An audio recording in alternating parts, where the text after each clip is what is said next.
cherry pick projects from all around the world, which have been cherry picked because we've got very strong data and intelligence that these projects are onto something pretty exciting. There are lots of signals on the demand side that we are already able to confirm that, okay, these projects are really going to go places. Projects that are still open for financing, they may have been greenlit, but there is still some room for new financiers to sort of, have either equity participation or debt. None of our members have to travel to markets and festivals to get this list and essentially are able to sort of dial into this list. We are using a lot of our intel and signals to actually sort of cherry pick projects and get it to you in the confines of your offices and homes. We're doing this almost like a virtual festival list. We took lots of signals on the demand side, and that's how we've actually created this list. So it's completely data driven and intelligence filtered. 29 curated projects across a raft of different categories. Large entities like big studios, Disney, Sony's, Comcast, Lionsgates of the world, overall the money's coming or commissioning that was happening from those entities has gone down. So the traditional financiers and commissioners are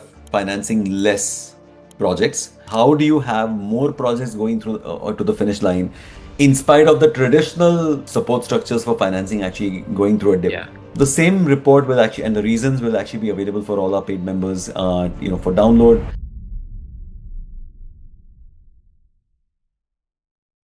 There is a myth, Kunal, that productions are down. There are not enough productions that are currently going on, and financing is tough. Financing is tough, yes, given, right? But productions are not down. We compared the year 2021 with 2025, and we looked at how many projects got through the finish line, basically released in 2021, and how many projects released in 2025. With the exception of a short dip in the US market, all other markets, there is a massive increase, right? Look at Europe, 21,500. So in the US, 20,000 projects in the year 2021 and 19,000 in 2025.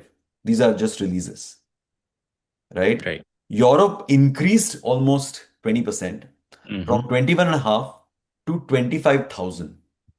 This is what made it through the finish line, which means that they actually got development financing, they got production financing, they got distribution, and they finally came out on the other side and got released.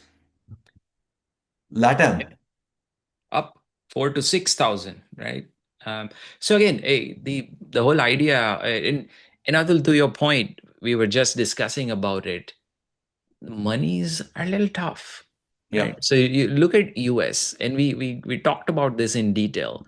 When you look at large entities like big studios, Disney, Sony's, Comcast, right, of Lionsgates of the world, overall the money's coming or commissioning that was happening from those entities has gone down, right? So the traditional financiers and commissioners are financing less projects. Then the question is, where is all this other money coming from? Like, how are these projects launching, right? How do you have more projects going through or to the finish line in spite of the traditional, support structures for financing actually going through a dip? Yeah. Right. And we had a whole session about it. So if you're interested, it's on iHub. We talk about production financing. But if you're a producer, producers have been successful in raising monies in several different ways, right? And it has happened in past 4 years. Yeah. That was the whole idea.